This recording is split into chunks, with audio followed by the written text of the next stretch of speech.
And we're back with another episode of the Lakers Fast Break podcast. This is a snack pack, everyone. It's Gerald Glass. Come right back at you here from Lakers Fast Break, Pop Culture Cosmos, Inside Sports, Fantasy Football, all those great shows wherever you get your podcasts. Of course, big shout out to everyone out there that supports us, and also our friends like Lakerholics.com, also as well Empire Jeff TV, Daniel Barry Sports Highlights. Yo, he didn't even tell me he was at the game.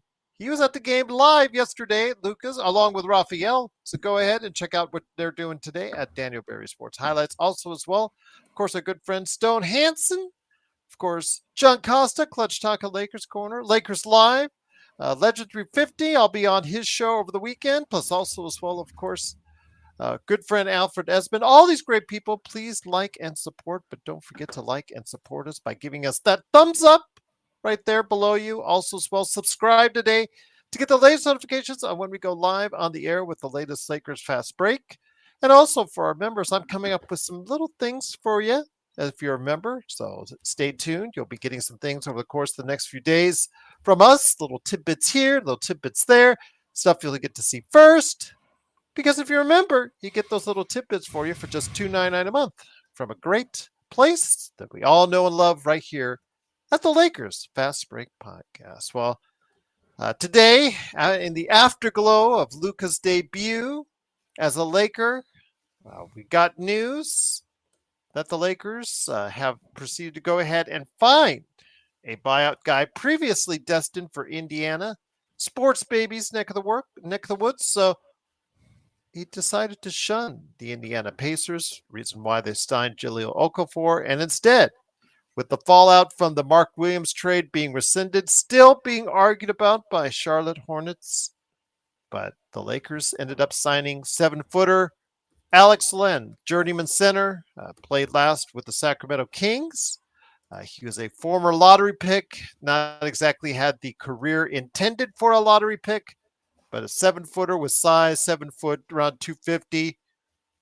Gives us size, a little bit of strength, has a little bit of mobility, has bounced around the league, has at times shown some touch from the outside, although I don't think that the Lakers would be counting on that.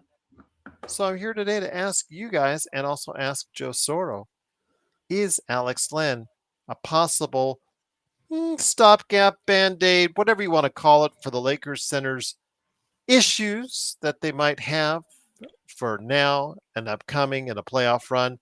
And here today to go ahead and discuss that is a good friend indeed. It is, of course, the man behind Ox1947 at Lakersball.com. There's also as well his game, Corrupt, Coreupt on Steam, which right now Steam is running a winter sale. So you save money on some other games, then you go buy Corrupt. Is Corrupt on sale for the winter sale, Joe? Do you know? There will be a sale soon. Okay, well, there you go. You heard it from the Dodger fan mouth right there. It is, of course, Joe Soro. Joe, great to have you here. Looking forward to a good show. Your thoughts, though, on Alex Len? Again, not much out there, not much to choose from. I mean, I would have even tried out Moses Brown because he's been playing so well in the G League as far as just give him a look. Obviously, again, because they gave him a look in summer, didn't like what they saw, I guess. But Alex Len is the guy that they're choosing now. He is not lighting the world on fire, leaving Sacramento, but you never know. The 7-footer, 250, he's 5 extra fouls in Jokic, Joe, and sometimes that's only the thing you need. Yeah, we're going to need something to, I guess, set in front of whatever defense we need to set. I don't really know I don't know how this is going to play out. Alex Len is not a good player. He hasn't done much for probably a year, almost a year, more than a year, actually. Well, since that playoff run that they had, Sacramento and Gold State, he had like 1 or 2 games where he was effective, and outside of that, yeah, it's not been too pretty. You're off. You're now quiet, Joe. Whatever you did just now, it just quieted your new mic setup. So no, I can't hear you now. All right, Joe's trying this new mic setup out there. He's got to get the hang of it here, but it is, of course, the Lakers fast break. Kobina says Len should be in JJ Redick's house every night watching tape on Jokic. Has he been a DNP? Yes, Ali, he's been a DNP he's only played about 30 some odd games. I got to get the total right now for you, but yes, he has not played in every game for Sacramento. But again, when you have such I guess a weakness at one position, you're looking for any warm body that could get in there, and Alex Len is that, unfortunately, that warm body that we got. He has played in Sacramento 36 games, not even scored 2 points or 2 rebounds. Hasn't gotten up there yet. He's only at 1-1.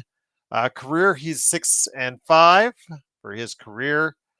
His 3-point percentage is around 32%, so he can stretch it out to the floor to 3-point range if asked. But overall, it's been kind of a disappointing career for him because he was a high-end lottery pick. Joe, are you with me right now? Are you still with me? No, you're still silent, my friend. You're still silent. Yeah. Bloodhound Alex Len is a career backup. He'll be a big body and a foul sponge. Exactly what I'm thinking. As Joe's still. Oh, you're red. Now you're green. Yes, there you go. You hit the off button. That was it. Yeah, that was it. Good deal. Yes. All right. So give me the thoughts, my friend. Uh, Gervis says I would have killed them. At least give Jamarian Sharp a look. At least I would have actually Moses Brown. Just because he's playing so well in the G League right now. But again, we're just grasping at straws, I think, when you're talking about that. Your thoughts on Alex Len once again about how this may be the only thing that the Lakers get to help their center need for this season. Space occupier is what his deal's going to be.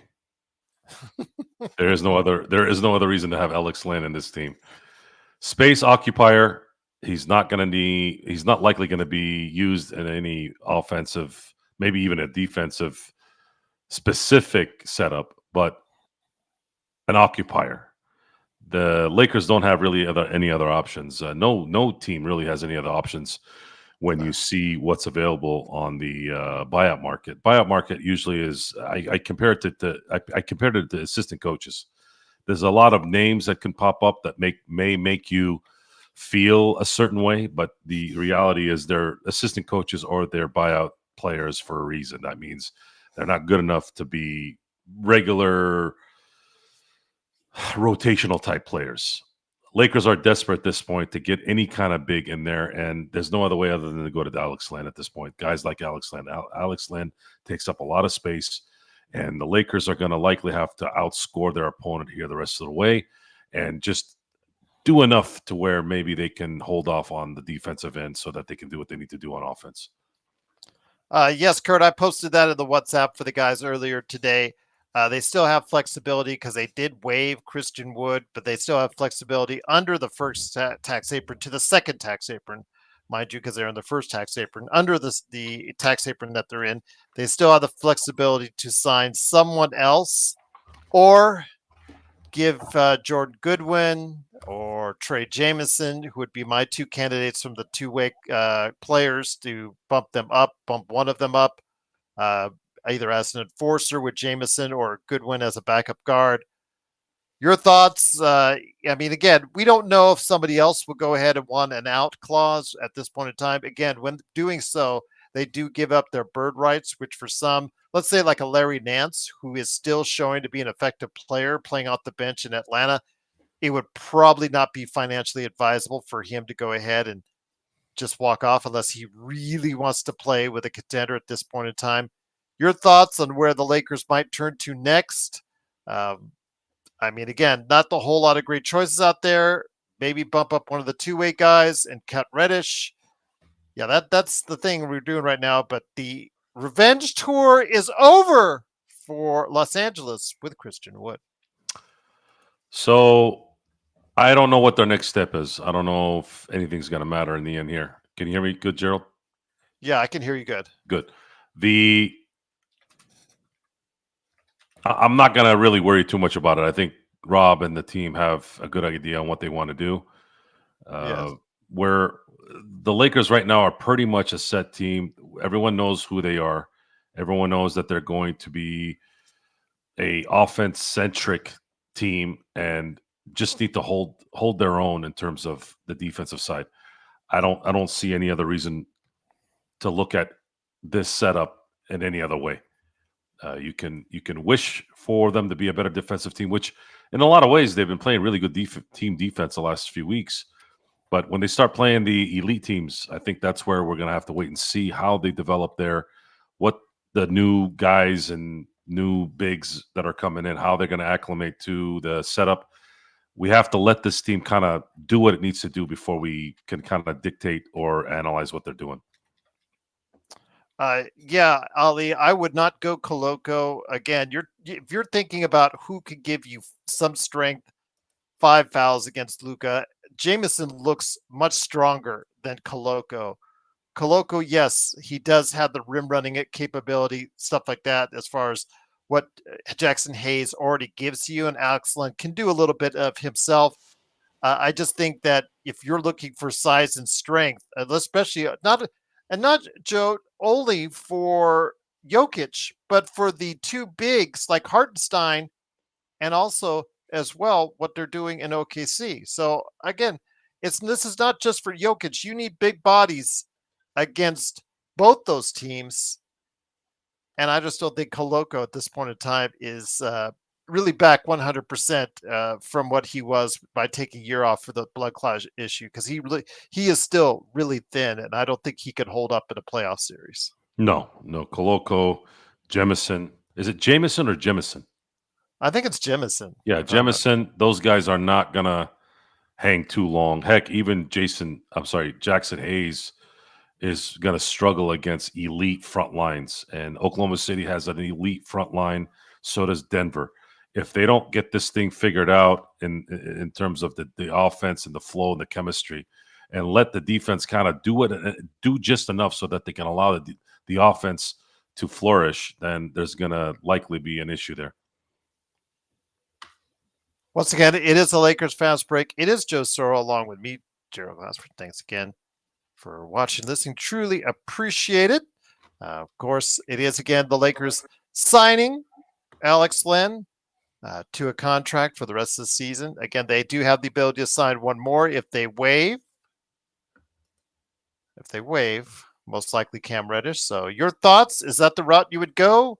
Is it time for Cam Reddish to be over? Is the cardio bros, as Sean likes to put it, over and done with in LA? Yeah, Cam Reddish is burnt toast at this point. I don't know what his value is. Christian Wood was the first to go. I think Cam Reddish should be the next one, or maybe even Shake Milton at this point. They're just not equipped to handle this type of atmosphere. Whether that's enough to get this thing figured out, we're not going to know until they start playing in the games that really matter, in series that matter. Okay. I don't disagree with you there, because I just don't know what perimeter defense Cam Reddish gives, but at this point you can't really count on his offense. That's just another player like Vanderbilt, where you're just so offensively challenged. It's going to be hard to keep both those guys on the floor. I understand he has some size and whatnot, but yeah, at this point you've got to, if you really like and you really think Goodwin might help you in a playoff stretch more, then maybe you would want to go choose to cut him. It all depends. Who would help you more in a playoff run? A guy like Goodwin, guy like Jameson, or a guy like Reddish?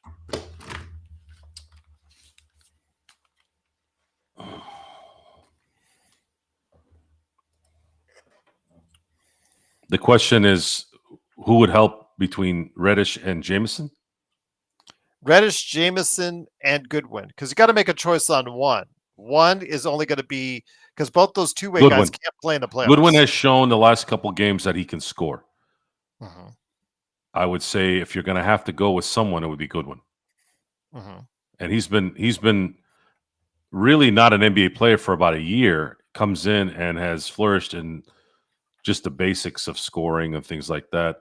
The Lakers need big men. The Lakers need a front line that can compete with elite front lines like Oklahoma City or Denver. My look on it is, if there's some luck that goes their way where they can only have to face one of those two teams in the playoffs, I think they can handle one. I don't know if they can handle two. Mm-hmm. And that's kind of where Okay. I stand on it right now. Chemistry could play a factor in it where it improves. Alex Len may be one of those guys that Luka and LeBron are able to enhance his skill set in that setup. This has to this has to be waited on to see what exactly is going to happen with this particular talent pool. Okay. I don't have really an assessment. I've never seen Alex Len play on a team that has a LeBron James or a Luka Doncic. Last game we saw a I'd say a decent backup center score 6 for 6 at the field. Most of those were all pick and roll lobs. Is that enough? Is that enough on the offensive end? Yes. I don't know if it's enough on the defensive end, though. Natalia, yes. I do think we match up better against Denver. Oh, do we think we match up better against Denver? Okay, see, Denver, because the only big that's there you really have to concern yourself with is Jokic. All the others, MPJ. If you just keep a body on him, you can try and slow him down. Aaron Gordon, if he gets hot, then that's obviously an X factor there. But I would take my chances against Denver over OKC because OKC has a ton of bodies they're going to throw out at you defensively, plus two big guys right there in the middle. That because now that they got both big guys healthy in the middle, Joe, it's going to be really difficult. And again, they have so much flexibility with size, with strength, and with defensive ability. Their problem is outside of Shea, will they get the offense that they need? So if the Lakers can find some way to match up as far as offensively that's to their advantage, then that's a different story. But yeah, I think looking at it on surface, Joe, right now, I'd say I'd go against Denver rather than OKC. I wouldn't worry too much about what needs to be done in a few months.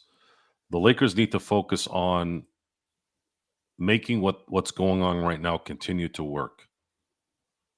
We're not really going to know really how this ends up. So, but we do know that LeBron and Luka are going to work. How they're going to work, how long they're going to work, can they work in a complete 48-minute game, offense and defense? Probably not going to know it to the playoffs. However, I'm going to look at it this way. So the Lakers have played Denver the last couple of years, and I'm going to ask you this question, Gerald. Do you think that Anthony Davis was a factor in stopping Denver in any way, like even maybe limiting their dominance in those series a little bit? A little bit, yes, because he had some really good games. He never really slowed down Jokic. In fact, they would always divert to Rui to playing some time against Jokic. But there were times, Joe, there were games where he actually put some monster numbers on the board himself. Okay. So now let's say it doesn't matter whether AD's in the lineup or not. Or let's say Denver is able to score 5 more points a game because AD's not in there. Is that a safe question to ask? Yeah. What happens on the offensive side on the Lakers side? Denver has had an issue, even though they have a winning record against Luka. It's 10-9. They've generally had better teams than Dallas, but Luka has a very good record in terms of individual statistics against Denver. Now he's playing with LeBron James. He's playing with a team that clearly has chemistry on its side, and it's getting better, it seems like, every game. What happens now if the offense efficiency and the offense execution goes up, and then you have a slight negative on the defense? Is that enough to beat Denver? Right now, with what they have, I think it's a toss 'em. It's a pick 'em. I think with Denver. I think again, if you have Luka getting some monster numbers, if he gets back into shape, that Dallas final run shape that we saw, Joe, I think he can give the Lakers, uh, or he can't give Denver all they can handle with him and LeBron getting monster numbers. If they go off in a 7-game series against Denver, and Denver struggles. Let's put it this way. Let's go back to the playoffs last season with Denver and LA. If it had been changed around and been Luka instead of AD, Do you think they would have struggled down the stretch? Because they had leads, Joe. They were up 20 points in what, game 2, if I'm not mistaken? They were up at several points of time. In every single game, they were up. With Luka, do you think they would have had a better chance of pulling it off? Well, you have to ask yourself a question. Did AD play a part in extending that lead to 20 points? If he did, then we don't really know. But if the Lakers get 20-point leads with this particular setup, there's not likely going to be a fallout at the end because Luka But Doncic, you mentioned that Doncic is a closer. yes, So that's one of the few closers. De'Aaron Fox is one. He actually won an award for being clutch. I don't know who else is out there other than Luka Doncic. Luka Doncic, besides the statistics or the awards, to me, is the only real Mamba mentality player that's out there. Not Luka. I'm sorry, not Jokic, not Joel Embiid, not Giannis, not Shea Gilgeous-Alexander. There isn't a player in the NBA right now that I think of. I might be wrong here, guys. There's not a player in the NBA, especially in those elite teams or really good teams, that I sit there and go, "Holy crap! Be careful! This guy is going to drain you." And even to some degree, De'Aaron Fox isn't someone I really fear. Luka is the only NBA player.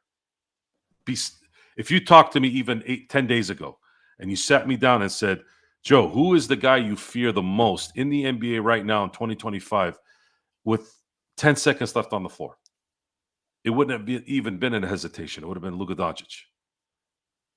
mm, So the Lakers, after all these seasons, they won in 2020, but they didn't really necessarily need that type of player. They were so good and so equipped and so like locked in. They did get it a little bit. AD did hit a game winner in the Western Conference Finals in Game 2, but sometimes that happens. Sometimes a really good player, really great player will hit a game winner.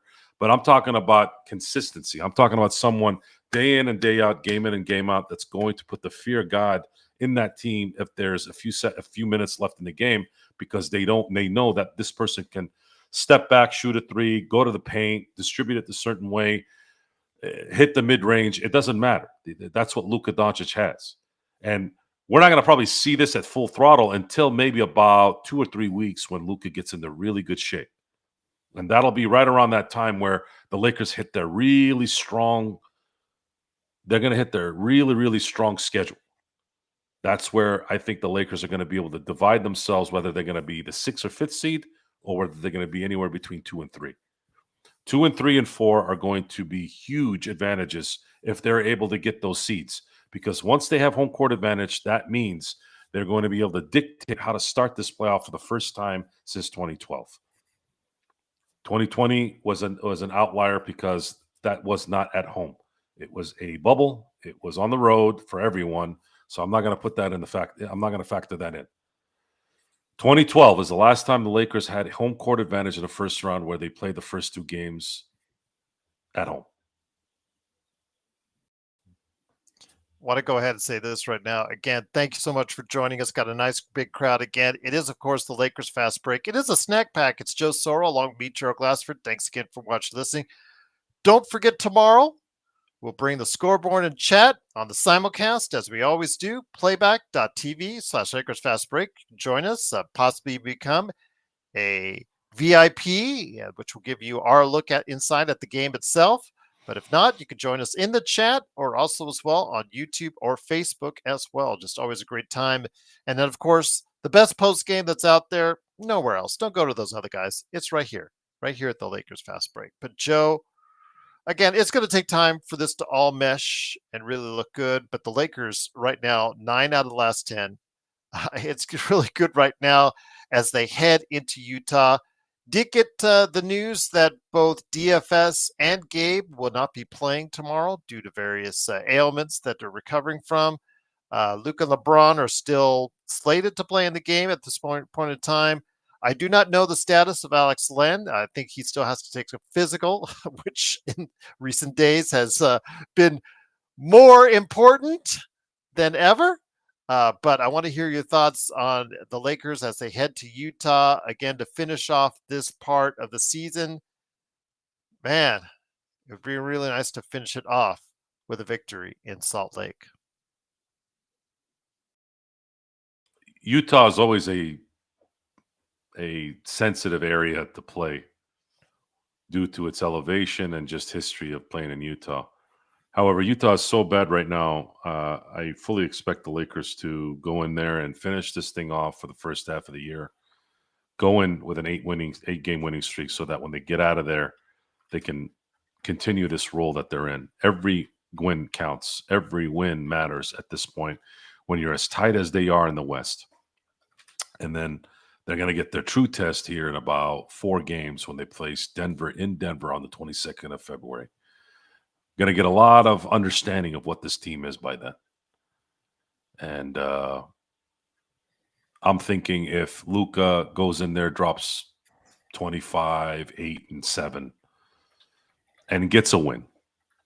Hell, even if he goes 26 and 4, but they get the win, there's going to be a shift in Denver. Because right now, Denver looks at the Lakers like a peasant.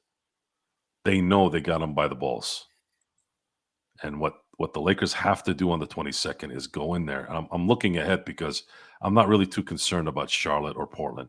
Even if they went 1-1 in those games, it doesn't matter. It's the Denver game that people are going to be paying attention to.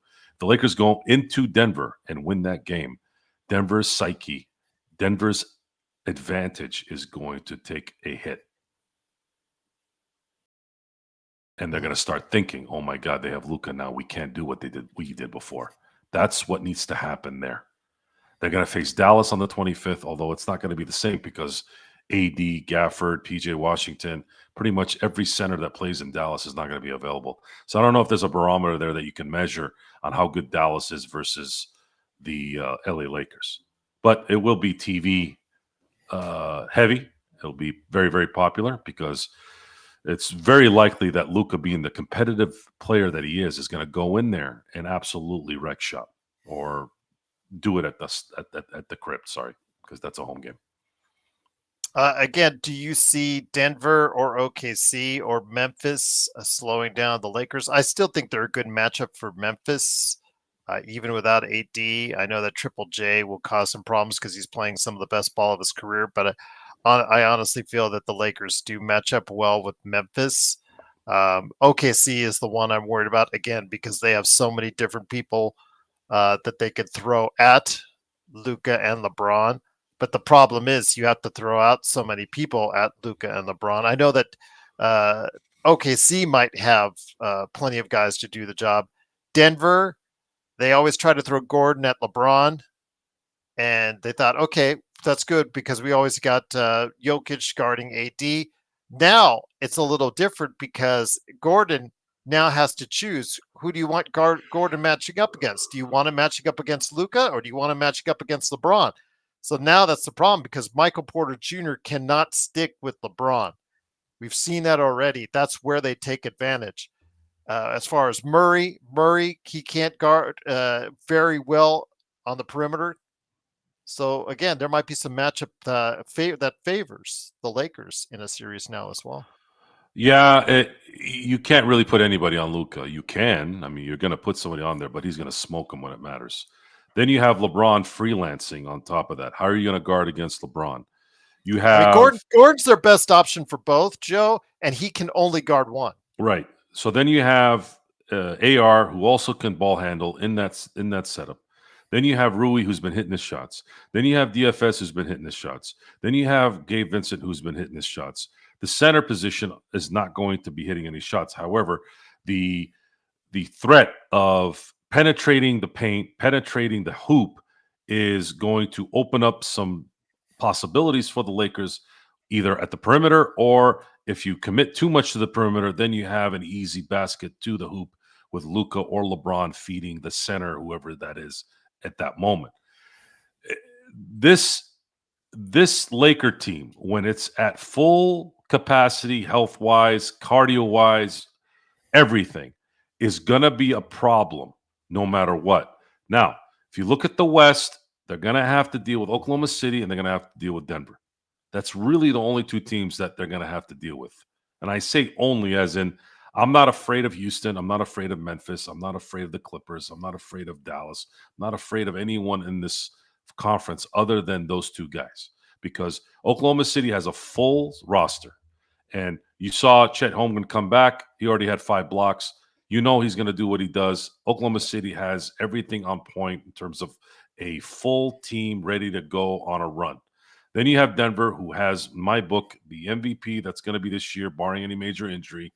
You do have Michael Porter Jr., you do have Aaron Gordon, you do have Jamal Murray, all those staples of that team, all champions. However, if you watch the Lakers between against Denver the last 2 years, the same mistakes kept happening because there was a certain player that the Lakers didn't have at the point that could stomp that, and now they have him. So yes, going into what we think is going to be a productive All-Star break, Joe, because Luka will be able to work on his conditioning a little bit more during that time off. I think that's good that he wasn't asked. I don't think he's been asked to go to the All-Star game for any ceremonies or whatnot because he didn't, uh, he didn't qualify as an All-Star member, didn't get voted in. I don't think so. He will get time to work with the conditioning team at the UCLA Health Center. I think that's going to be a benefit, Joe, because coming out of it, it's only about a week, but still, it still gives them time to get in a little bit better shape. Yeah. There's a break here that's coming in a few days, so they're going to kind of revert back a little bit, come back after the All-Star break, have to get back into shape a little more. I think the timing is great because they're going to start playing some of these elite teams at the end of February and beginning of March. This is going to be a test of what may happen here in April, May, and June. I'm not going to say the Lakers have a title run in them. I'm not going to say that yet. Still have to see how this develops in the next couple months. If the Lakers end up getting a 2 or 3 seed instead of a 4 seed, then you can start saying, hey, man, this Laker team might be for real.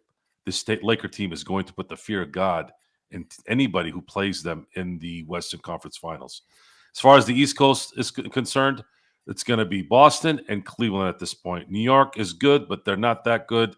Orlando, Atlanta, Indiana, It's a 2-man race again. It's a 2-headed monster in the East. I'm expecting, unless a major injury happens, it's going to be Cleveland versus Boston.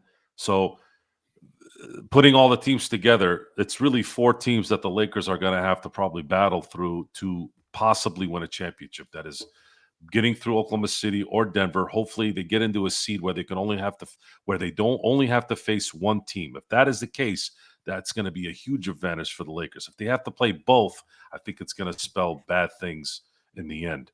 And then they got one more to do, either Cleveland or Boston.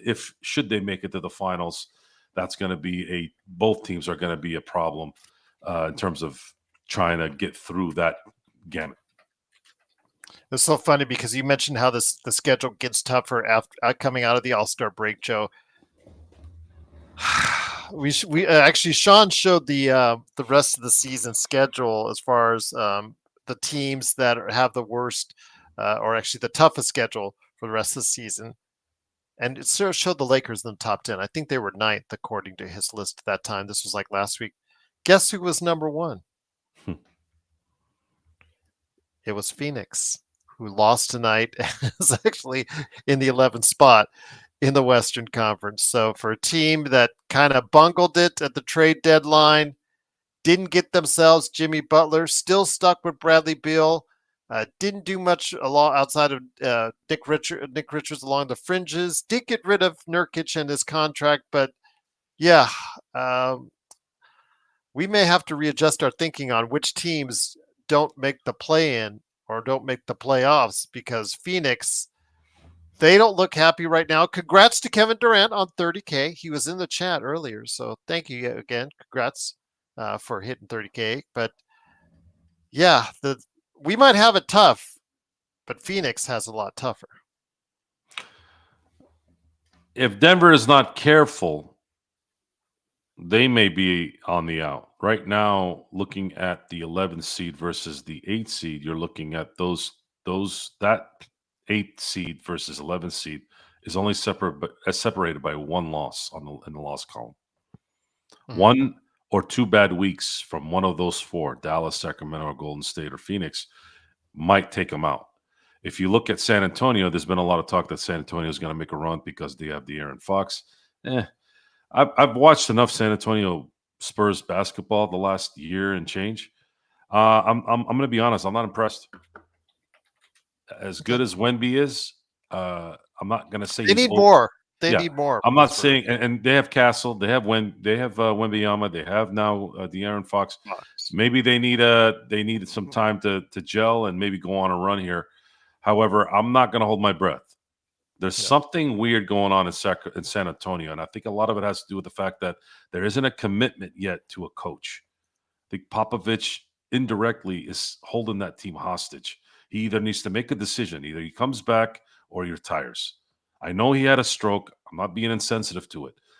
As a matter of fact, I would suggest that he retire and let this team develop 100% and have it focused on the new coach so that they can get on with their setup. Otherwise, there's always going to be this kind of half-ass thing going on in San Antonio, and no one's going to really know what's up. Like, is Popovich coming back? Or are we going to have to, guide ourselves into whatever he says versus who's coaching now? There needs to be clarification on how that works out. And until there's that still happens, 5 games. There's still 5 games under 500. So yeah, I they're need to not. see I'm not trying to say that Wembyama is not good or San Antonio is struggling, but they don't really know how to win. They're not winning yet. They may need another year or two. De'Aaron Fox might help them. But it might be too late. If they had him at the beginning of the year with some training camp, with one coach that's focused on telling this team how to do things, that's a whole different story. I don't have a lot of confidence in San Antonio at this point. I really don't, and definitely not Phoenix. Sacramento Kings could be one of those teams that kind of falls off. The reason why I haven't said Golden State Warriors, because we know Jimmy Butler has a habit of playing out of his mind when it matters. So I'm giving them the benefit of the doubt that maybe they might go on a run here to at least solidify a play-in. And then beyond that, you have Minnesota and then, of course, Dallas. Dallas right now have no centers. The morale over there is horrible. That might play into the fact that maybe they might not go where they need to go. Because I don't believe AD is going to be back in a month. I think it might be another month and a half to maybe in 2 months. I say this because I know who AD is. I'm a Laker fan. I've watched AD play basketball for 5 years. AD does not heal quick. And when he's injured, he takes a little bit longer than he should. When he's really injured, it's a scary thing. We saw that in 2001. Mm-hmm. So I don't know if Dallas is going to make it. I really don't. I don't know if Sacramento is going to make it. One of those teams is going to make it, but I don't know which one yet. There's too much disconnect in those teams. One has lost their franchise player. The other has lost one half of their franchise, plus several players of depth in an area where they really need depth because that's what they built this thing on. It's a fiasco at this point. Who knows? Who knows what the hell is going to exchange between 7 and 11 at this point? I don't know. Clippers, Houston, Lakers, Nuggets, Memphis, Oklahoma City. The Clippers have enough star power to probably stay afloat and maybe even get the 6 still throughout this run here. I have no doubt that the Lakers are going to be anywhere between 2 and 5 when it's all said and done. I have no doubt that they're not going to drop below 5 at this point. Because right now, if you look at the standings, they're 4 games in the loss column ahead of the Clippers, making up 4 games with a team that's hitting its stride, and the Clippers being that team that's sitting at 6, whom don't really have any stride or any kind of feeling on what they're going to be other than kind of doing what they're doing. I don't see them getting better in a few weeks either. They're just kind of doing what they're doing because every time Kawhi or James Harden are somewhat valuable, they can actually win those games. But other than that, I don't see them making a major jump and, wow, these guys are going to go on an 8, 9, 10 game run. As far as the Lakers are concerned, hell yeah, there's a lot of morale, high morale over there. If Doncic continues to get better game in and game out, this thing's going to get very easy for them. Once they play these big timers like Denver and and Oklahoma City and Houston's and all those guys, and they win, let's say 2 out of every 3 of those games, now the Lakers are pretty much putting a stamp on what they're going to be this year. Once again, it is the Lakers Fast Break. It is Joe Soro, aka Ox1947 at LakersBall.com, along with me, Gerald Glassford. Thanks again for watching and listening. If you haven't already, please like and subscribe. It truly helps out the channel, and we're greatly appreciative that you do. Also, become a member today for just $2.99 a month. I throw a few tidbits out there from time to time, including exclusive videos that you get to see first.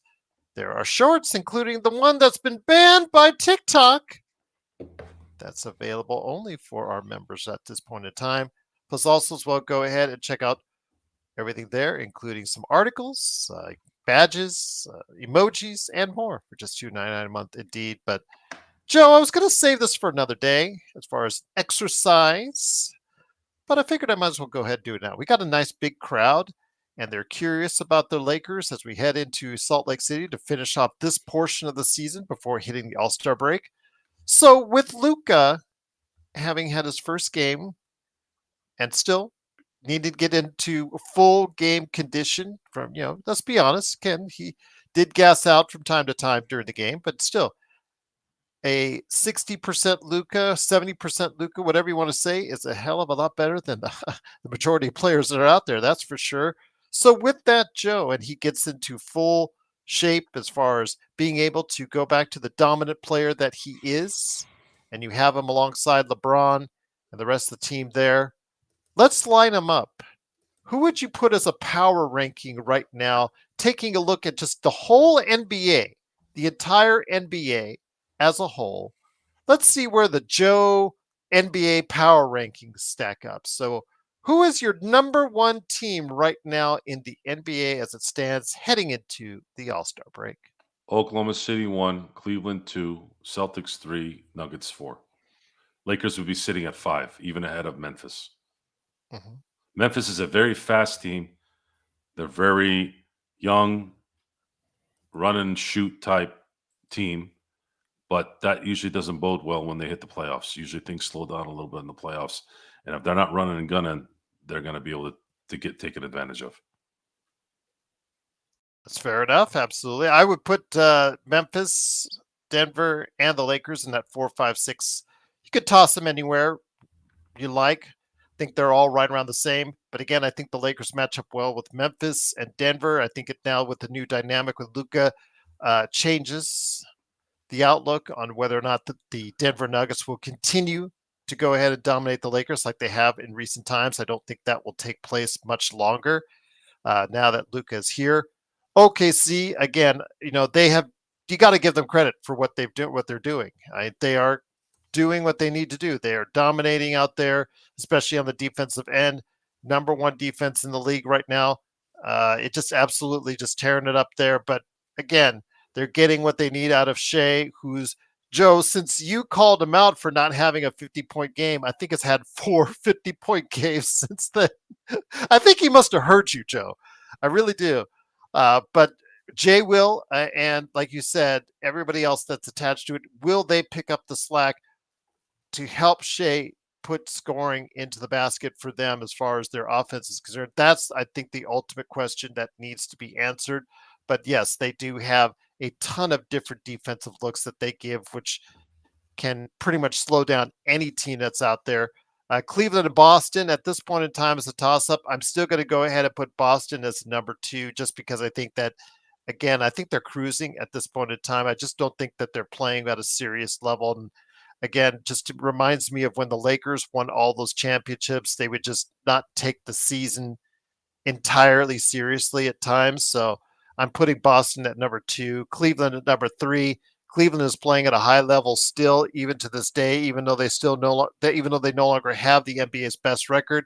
And then you could put the 4, 5, 6 seeds in a mix. I think that's right there as far as the teams that can win a championship. Do you see any other teams that can win a championship? And the only way I see Memphis winning a championship is Ja goes insane. That's the only way I see their pathway through. We as a sports culture, I don't even know if I want to say we. I don't. I don't do this. I judge on a much harsher scale. So Mhm. when I hear Shea Gilgeous is this next great MVP type, whatever, I I watch Shea Gilgeous play. He's a phenomenal individual player, but would you think that he's the best NBA player in the NBA? No, it's still Jokic to me. So Jokic is the best NBA player at this point. You can say Shea Gilgeous because been playing the whole year is number two. And But I my still book, think Shea is the MVP. To me, Shea is the yeah, MVP because he's that whole discussion is always going to be controversial because best player on the best record team, right, etc. right. They complicated the award. It's an individual award.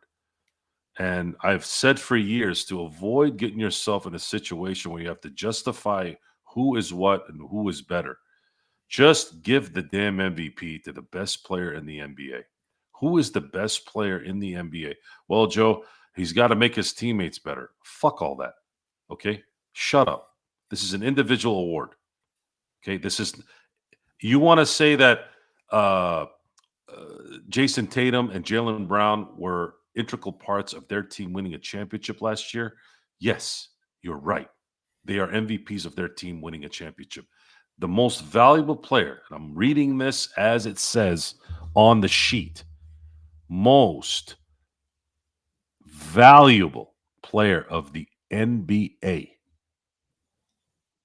Most valuable NBA, National Basketball Association, most valuable player. That's how they introduce this. That means, according to what's written, that this is the most valuable player in its league. How I interpret that is this is the best player that's in this league. Now, if you want to cut it down to, well, he's got to win 40 games, he's got to win 50 games, he's got to win 80 games. I'm not going to really take you too seriously when you don't give the MVP to the quote unquote right guy for that criteria. And then all of a sudden you decide to give it to somebody else a few years later and call that guy an MVP for what? You gave the MVP to James Harden in 2018. You gave the MVP to Russell Westbrook in 2017. What's valuable? Valuable to their team or valuable in terms of the league? Who is the most valuable player of the league? If you're looking at it from a most valuable player of the league, maybe you have room to say, hey, this was the best player that year in the NBA. Was Russell Westbrook the best player in 2017, Gerald? No, Okay, so you believe that it was Steph Curry, right? I believe that you could have picked out a couple more players after that, but again, the fact that he had won, or he'd gotten earned a triple double, and it hadn't been done since what, Oscar Robinson.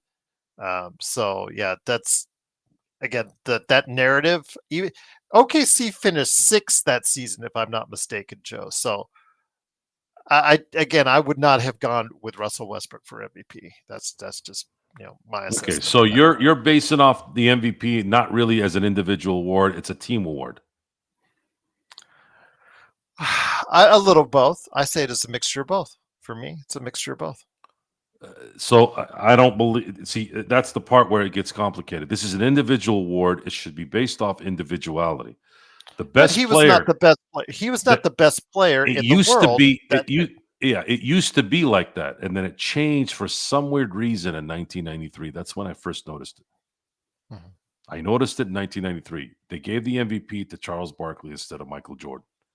And I remember thinking, ooh, it's nice that Charles Barkley won an MVP. But at the same time, like, is Charles Barkley really the most valuable player in the NBA with Michael Jordan still in his prime, winning championships and doing what he does? No, no, no one should have won an MVP between 91, 92, 93, 96, 97, and 98 while Michael Jordan was in the league. So if you look at those years, Michael won in 91, Michael won in 92, Charles won in 93.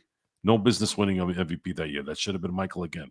Michael retires, comes back halfway through the 95 season. Fine. You gave the MVP to Hakeem Olajuwon in 94, which he deserved, and then David Robinson in 95, which he deserved as well. He just got smoked by Hakeem in the playoffs. It happens. 96, Michael wins an MVP again. 97, Karl Malone wins the MVP. Why? Why did Karl Malone win the MVP in 1997? And why did he win in 1999 when Duncan was the MVP in 99? These are the questions that we can ask ourselves. What's the criteria? It doesn't make any sense. It never makes sense, at least really since 1993 to me. Because if you look at the MVPs in the past, it was always going to the best player in the league from what I saw. Well, I'm just telling you, if the season ended today, the press, seeing the narrative the way it is, would probably choose Shea over choosing Jokic again one more time. I don't understand why that. I don't. You take Jokic off Denver, they're probably a 7-8 seed. If you take Shea Gilgeous-Alexander off of Oklahoma City, they're still getting a playoff seed, not a play-in. Mm-hmm. So what do you consider valuable at that point? Again, I'm not. So this is exactly why I'm talking about this, Gerald. This is exactly what I'm talking about. They complicated an individual award. The individual award belongs to the individual. It should be the best player in the NBA, most valuable player. That's what they have there. It doesn't say National Basketball Association's most important player of his team. It says National Basketball Association most valuable player. Give that award to the best player in the league, or create a offensive MVP, just like they have a defensive MVP in the NBA, and then you can go ahead and do your MVP stuff. You have to be consistent with this. It's a stupid discussion that continues to go on year in and year out. The individual award belongs to the best individual player of this league. Does Kobe's Laker team have any chance to compete in 06 if not for Kobe? But are you basing that off of the fact that they lost the 7 games in the first round? If he is not on that team has no relevancy. Nothing. What is MVP? Does it mean you have to be a second or third or 1 seed? Okay, put that in the fucking information then. Stop insulting my intelligence. This is an individual award. I've had this argument for 30 goddamn years. No one listens. Tell me the reason. What is it? What is it? What is this award? How do you give an award to someone who's not really the MVP? Charles Barkley in 93, Karl Malone in 97. How? How do you give an award to someone who's not better than Kobe Bryant in 06? How do you give an MVP award to anyone in 2010 when Kobe hit 7 freaking game winners? 7. Not 1, not 2, 7 game winners. What is more MVP than that? Explain this in English to me. If you know Slovenian, if you know Sudanese, convert it to English and tell it to me. I don't know what else to say. So, going back to the Lakers, going back to this playoff run, the Lakers are going to have to go through Oklahoma City and Denver if they continue to play the way they're playing. How that comes out is going to depend on really the big two. Again, it's going to come down to the big two. It always does. The great players show up. If they don't show up, much like they had in the last 2 years, LeBron fizzled out at the end of games because he was tired. AD could not stop anybody at the end of the game for whatever reason. I believe when you have Luka Doncic at full tilt, you're not going to have to worry about that as a Laker fan. That guy is going to be Mamba mentality and clutch as any clutch guy can be. The only difference is now versus what he's been doing in Dallas is he's got LeBron James hovering around. That's going to be a huge advantage. Huge. I agree. Absolutely. That's the thing, Joe. Like you said, when Luka gets to full tilt, and obviously by the season's end, if he's healthy, and so the Lakers remain healthy and viable at that point in time, I think they have a good shot at possibly shaking up the Western Conference playoffs. We'll see how far it goes. Again, the matchups are there. Do you see anybody outside the top five? I mean, Memphis again. I want to throw in that mix just because again with Ja, I think that you would have to go on a real landscape. But you're saying no. You're saying No, no. You're saying Memphis in its current configuration can't find a pathway. no, no. If the Lakers are healthy and on point, I don't see Memphis being. I'm not worried about Memphis. Okay. I'm not worried Is about there Memphis. anyone else That that that the your only eye? the two teams in the West are going to be Denver and it's going to be Oklahoma City. So if the Lakers are able to get a third seed and Memphis is sitting at 2, and then Denver's at 4, Oklahoma City is at 1, be careful. Be careful because that's the perfect seed for the Lakers. Perfect seed. They get to avoid both Oklahoma City and Denver on a possible run to the finals. And then looking at what's going on in the East, it's looking like it's going to be Cleveland or Boston. It's pretty much top heavy as it's been. Natalia, when I think it comes to Houston, I think it's just come to experience. I think like OKC, they needed to test the waters out for their run last year. I think Houston needs a run like that before people or experts take them at a serious level. They are extremely talented. They've got an extremely bright future, but I think people are assuming that the fall that we're seeing them take right now, when they were in second place, now they've dropped down to fifth in the Western Conference, could fall a little bit more, but we're seeing a lot of that based off experience. And then it's in a 7-game series, Joe. It is vital to have that experience in the playoffs. It has helped you as a team more often than not to be able to go ahead and understand what it is that they're doing. I think OKC in that Dallas OKC series, I think uh, some of that could have been based off the fact that they had Dallas more veterans that they brought to the table that were able to go ahead and do things in the clutch that OKC just couldn't do. But that series was just so close that it could have gone either which way. I think that might have been the barometer there.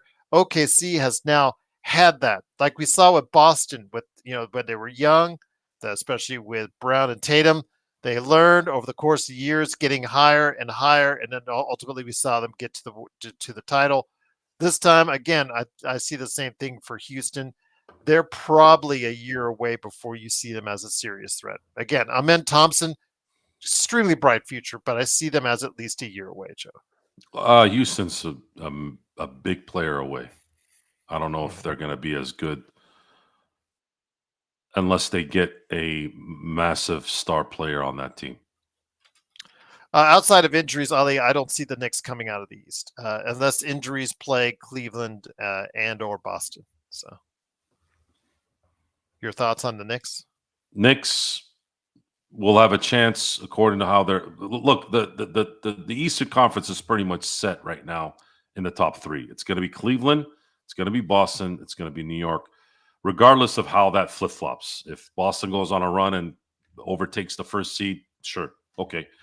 Knicks are 8 games behind Cleveland at the 1. It's And they're very five very and a half games ahead yeah. of Indiana. It's very very difficult for a team that's got 30 plus games left that's going to come back usually from 8 games behind. It doesn't.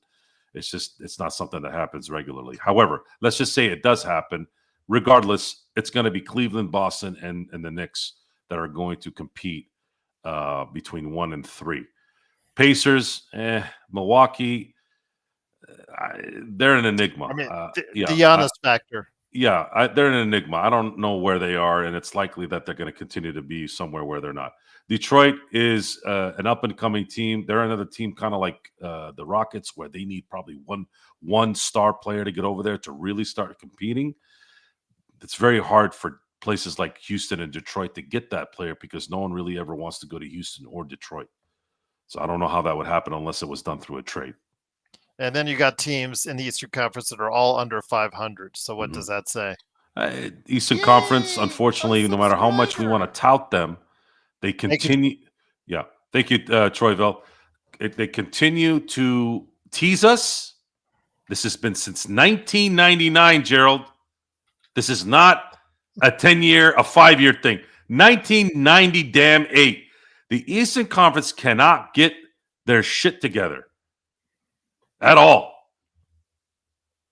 Think about that, guys. We're talking about it's getting close to 30 years where the Eastern Conference is constantly the shitbag conference with a couple of teams that can actually matter.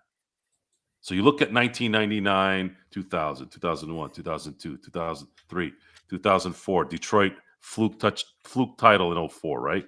Then you have 05. It's going to go back to the West. Then 06, you have this Dwayne Wade 50 free throw situation where they squeak out a win there. And then fast forward all the way to last year. Last year was the only year that I can remember, other than maybe Miami in 2012, where you had an Eastern Conference team really deliver from beginning to end. And even in 2020, it's still arguable. Why? Because Miami was one game away from elimination in the Eastern Conference Finals until LeBron went GOAT mode.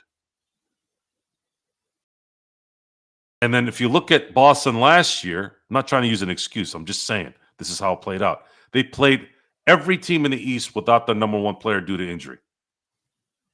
And then they played Dallas, whom they waxed because they were able to expose Luka on defense, and they were able to expose Kyrie in every shape or form.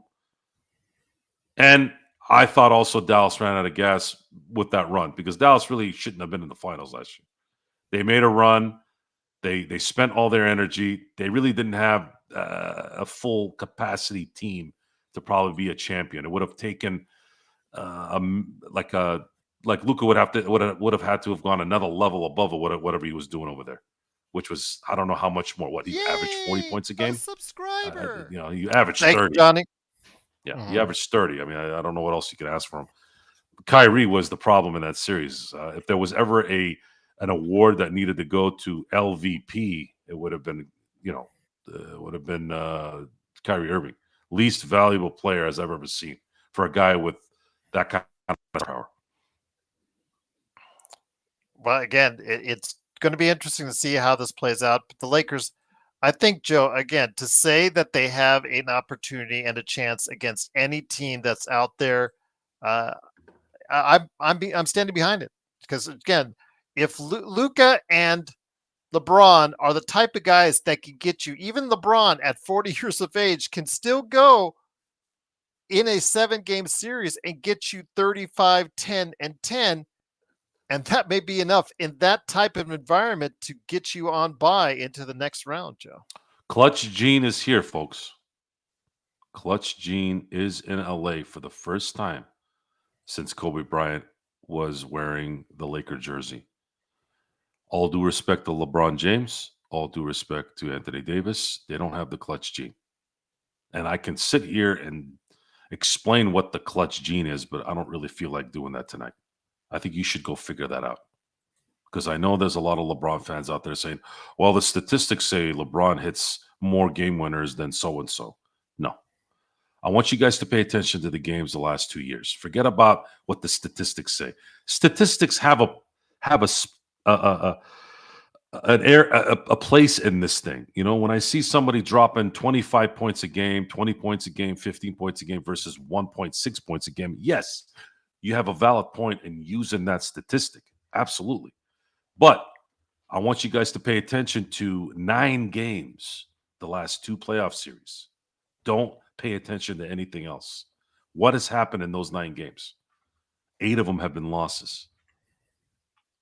And a lot of those were close games where the opposition hit game-winning shots at the end twice last year. The results cannot be argued against. This is not about Joe Soro, Gerald Glassford, the Lakers fast break opinion. It's about the results. We're just magnifying it. And I want you all to pay attention to that. Got a lot of people out here tonight. Got a lot of people that are showing up lately. A lot of you are new here. This isn't your typical podcast. You're not going to get a bunch of yahoos playing with their dicks talking about bullshit. Okay? We're talking about real shit. We're talking about results. Okay? We're in the results business. If you're going to argue against what's going on, you need to bring proof on why. Because when we look at the proof where it matters, the results, you're going to be able to see and correlate what we're saying to it. Just saying. And it doesn't matter who it is, guys. If it was Kobe playing on this team, Shaq, we'd be saying the same thing. I'd be saying the same thing. I would not be sitting there going, Kobe is clutch. No, I'm going to go back to 2012 and tell you exactly what happened in the Oklahoma City series where Pau Gasol and Kobe Bryant cost the Lakers a series win in that series. Now, I couldn't do that back then because we didn't have this show then, but I would have done that. I would have done that at that time because they did cost the Lakers at the end of games. It's the only series other than the Detroit series where I saw a mortal Kobe Bryant. Let me go into what Doobie said right now to you, Joe. Doobie, good man. Good. He is a part occasionally of our playback.tv/Lakers Fast Break live coverage. And Doobie, we love you in wins and losses. The phrase that you trademarked, by the way. Doobie says, I like Luka, but Joe, do you not keep it real about Luka? All you talk about is the good, none of his flaws. Like he's perfect. Come on now. Yes, he does have like LeBron. He does take defensive plays off. He's not a noted defender in any stretch of the imagination. Turnovers because of the usage rate, it's there. But Joe, you have two guys with the mentality to want to go ahead and take the ball when it matters. You have two guys, some of the best passers in the game. Jokic, LeBron, Luka. They're three of the best passers in the game, and two of them are on the Lakers. Yes, there are some flaws with Luka. There's no question about it, and especially right now because he's still trying to get himself into game shape. But all right, we'll go ahead and throw some of that out there. But still, Doobie, I know you're probably the last, or seemingly you just seem like you're one of the last guys on the ship of as far as the Lakers getting Luka. It seems like you still don't like Luka being on this team. I may be wrong, so let me know in the comments. But again, when you're given one of the best players in the world to set you up for possibly the next 7 to 10 years, you have to take that chance, Joe. You just have to take that chance. To answer Doobie's question, I have a lot of respect for Doobie, so I'm going to paint this as clearly as I can. Luka was exposed on the defensive end in the finals. They attacked him, and they were successful. And the reason why it worked is because there's very few people like Michael Jordan, LeBron in his prime, Kobe Bryant in his prime, Hakeem Olajuwon in his prime. Very few players out there that can do both in a 48-minute game with that kind of pressure. We that's what it is. Now, how is that going to benefit? How is Luka going to be this star player with the Lakers? Well, the Lakers are gonna have to put together a team effort here in terms of defense. It's not gonna be an individual setup. Plus, the eras are different than it was in the 90s, 2000s, and 2010s. It's completely different. Defense is not necessarily allowed to be played a lot, really, in this era. So my assessment on that is go ahead and do what you need to do to contain your opponent, but then shred them on the offense as much as you can, because that's what the NBA has created here. That's how this has to play out. And Luka's never played with anyone of LeBron's caliber. Mm-hmm. If you look at Kyrie Irving's career, guys, whenever he's been by himself, he's never been a one. Mm-hmm. Not even close. You look at Anthony Davis, he's never really been a one, as good as he is. So I asked the question, Gerald. I can't remember what your answer was, but if you had flipped LeBron in Kyrie's position last year, how do you think the finals would have played out? I think they would have been a lot damn closer than what it was. Absolutely. And now, are we saying that because we're LeBron fans and he's a Laker? I just think matchup wise, in a 7-game series, he brings a lot more than what Kyrie would have. I'm saying this. I was saying this not even before Luka became a Laker, guys. I'm sure if you go back into our archives throughout the year, I said this. I remember it. I just don't remember what show it was. Kyrie Irving may have not cost the Dallas Mavericks the title last year completely, but he was the biggest part of why they didn't. And of course, you factor in Jason Kidd getting out coached by Missoula. That's a big factor no one's talking about. It is what it is, guys. The best players get exposed in series. Michael Jordan kept getting exposed 3 years in a row against the Detroit Pistons until Phil Jackson finally was able to implement a equal opportunity offense that allowed other players to be useful in that setup. And then now Michael Jordan wasn't just Michael Jordan rules. They had to deal with John Paxson. They had to deal with Horace Grant. They had to deal with a motivated Scottie Pippen. All that played into this because it's still a team game. It is still a team game, even though a lot of these individuals take credit and take the fall for their performances. It still has to be a team game, especially if you're going to win consistently. If you're going to win consistently, win back-to-back championships, win a three-peat, whatever. That all has to work out well. And unfortunately, a lot of things change year in and year out. Guys get paid more money. Guys get set in their ways in terms of being happy with that one title, whatever. It's a lot of stuff that factors into it. Just wanted to post up some of the futures where some of the various sports books have, and also betting out as far as if you have betting apps. And it still has the Thunder right now, and most people, although the Celtics on some still are the favorites as well. Cavaliers look like they're third, holding down the third spot. Most of these different sports betting odds. Knicks, I think, are a little bit kind of high as far as they're maybe saying that something could happen in the Eastern Conference, and then the Nuggets followed by the Lakers after that. So again, Nuggets seem to be almost parallel with the Knicks as well. But yeah, take a look there just real quick, just to show you that, Joe. Depending on who you see and who you talk to, I know it has risen. The Lakers odds have risen as far as gotten more clear, becoming more of a favorite. I would put them again right now in that 4, 5, 6 mix right now as a team that has definitely a shot at winning the title this year. And I don't know if 2 weeks ago we would have been able to say just that. No. I saw LeBron in a video when Luka was first sitting at the bench, and he made a play and looked over to Luka and said, this is what we're gonna do. There is something brewing here, guys. There is something brewing. I don't know if it's gonna happen this year, but I have very, very, barring injury, that's always the case, right?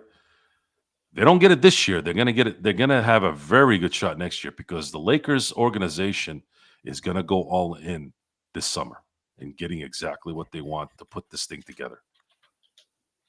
This trade is so monumental. I don't even think, as much as we've been praising it and in astonishment of it, I don't think we really still have an idea of what this was, because you have to see it. You're going to have to see what happens. The enormity of this, if the Lakers end up winning a championship this year, would be bigger than any title that they've won in this century. That includes the title against the Celtics in 2010, because this team was looking at the bottom of the well with no water. And then all of a sudden they came out and said, well, we're going to tweak this a little bit, and now there's water in that well for the next however long you want it. Luka Doncic is the only player in the NBA, in my view, and I had this even before he was a Laker, that has the Mamba mentality. That is a huge advantage, especially when it comes to the Lakers. It's a big thing, guys. It's a big thing. And then LeBron James. What can I say, man? I mean, I'm not shy to admit that something is going on with LeBron James and my focus now with him.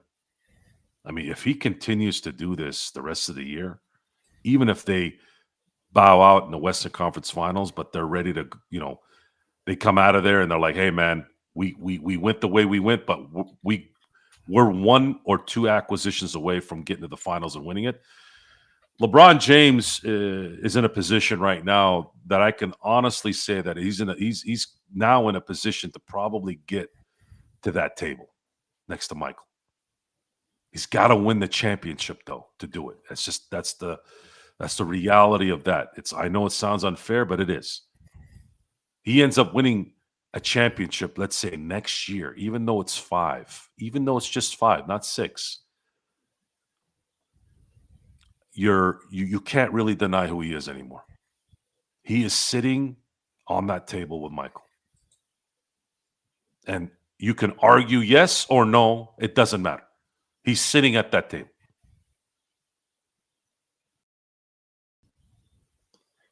And now you have Luka to go alongside him. And that to me, if it works out the way we think it will, Joe, it's a deadly combination, man. It is, because Luka to me is going to be the point guard version of Larry Bird. He's going to win probably 3 MVPs before it's all said and done. He's going to probably win at least 3 championships. That's the number I have in my head.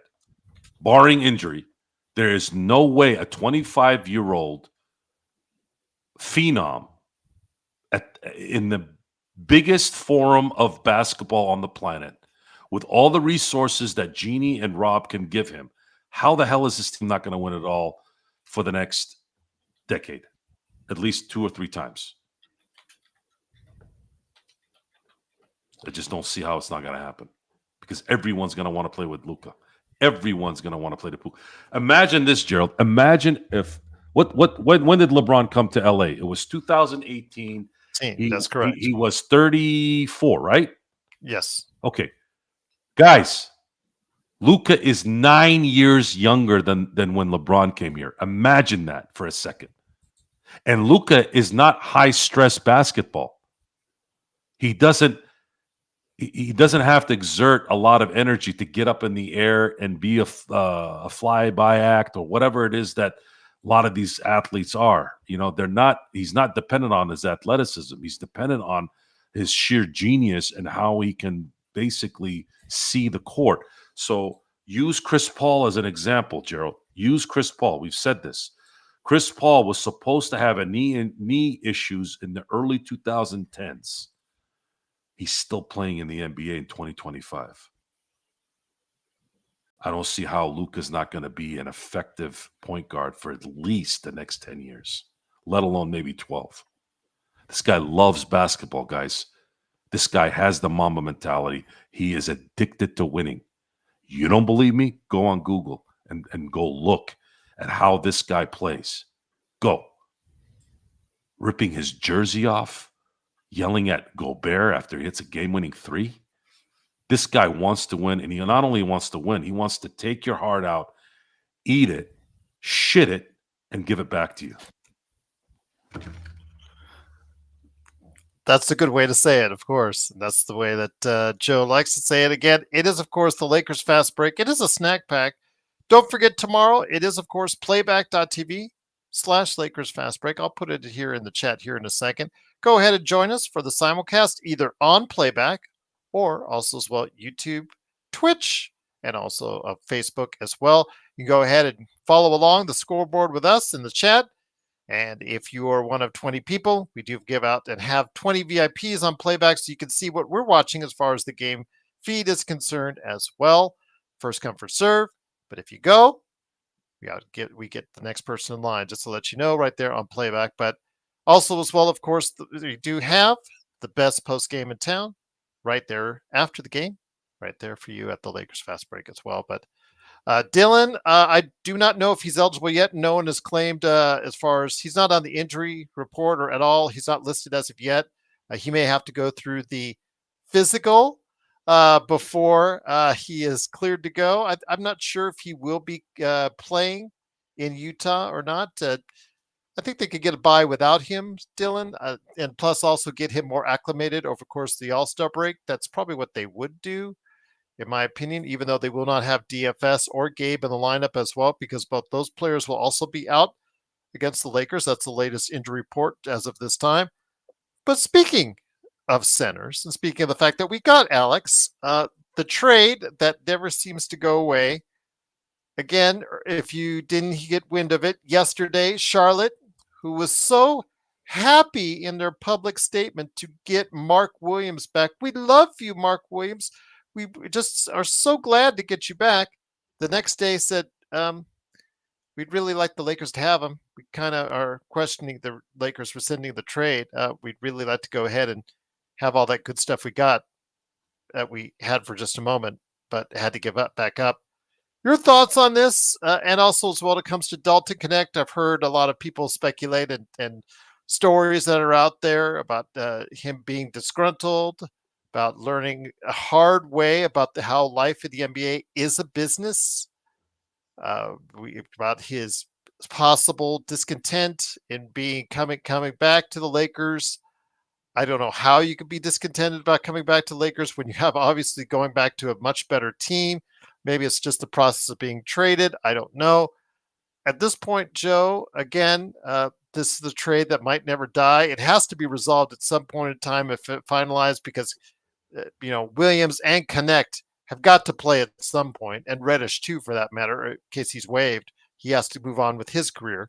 Your thoughts on finally putting this to bed, getting this done, getting them out there on the court for both teams, and putting this behind us as a bad chapter for NBA trades as a whole, not Lakers, not Charlotte, but just the NBA trades, and understanding sometimes how this business works.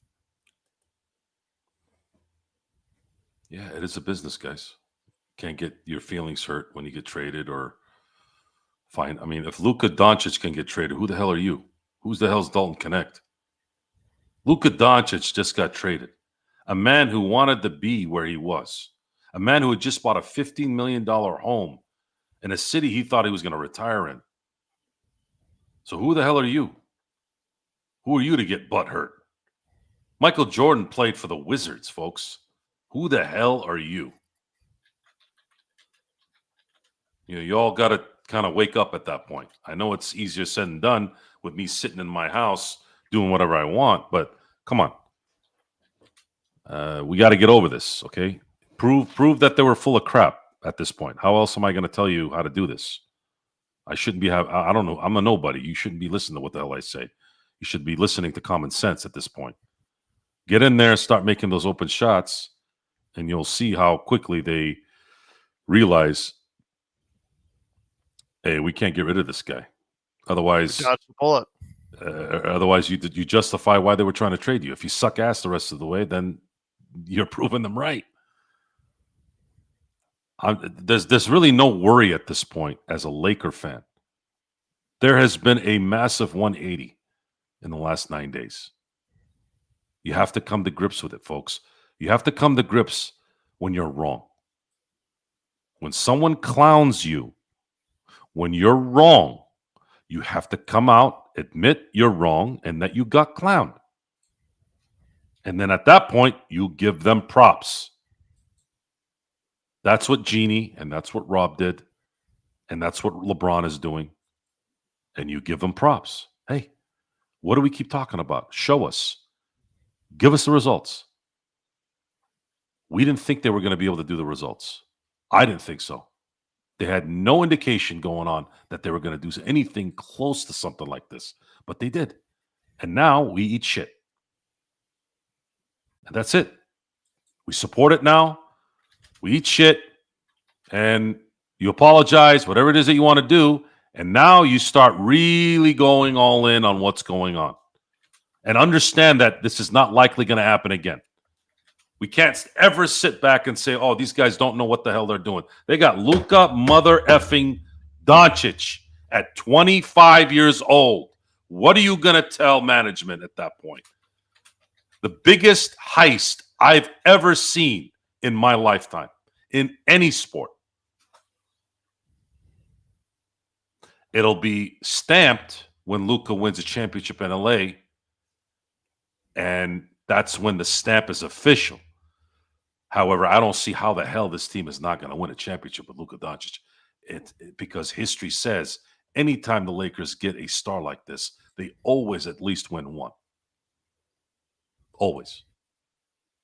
The only great player, which they didn't acquire, they drafted, was Elgin Baylor in 1959. He did not win a championship. Well, technically he did, but he retired a Yeah. month and a half in the 1972 season, or 1971 to 1972 season. That's it, folks. That's it. There's a history of what, 77 years of the LA Lakers. Every star has won a championship except Elgin Baylor. So I don't see any reason why this won't happen. So we're here to support. We're here to analyze. We're here to guide and give analysis on what we're seeing, because that's the point of this show, is to entertain, also give you information to either validate what you're thinking or to tell you something that maybe you didn't know. Why? Because I don't really have a life. Okay? I work, I'm a family man, and I love sports. I don't go fishing. I don't go boating. I don't go hang out at the bars with people. I mean, I've gone to bars and I drink alcohol with friends, but that's not something I go do. It's a special occasion to do that. Okay? What I do is I spend about 4 to maybe 8 hours a day either reading, watching, or commentating on sports. And by the way, I don't make a goddamn dime doing it either. At least not yet. Not yet. That's how much I love it. But we're hoping, again, it's not only through us here, eventually through the LFB once we get to that big stature, but also as well with your own channel coming up in the not too distant future, the Dodgers Fast Pitch. Sharon says, I have yet to hear a good explanation for why the owners gave up on Luka. They basically said they gave him 7 years. Did they give him a team?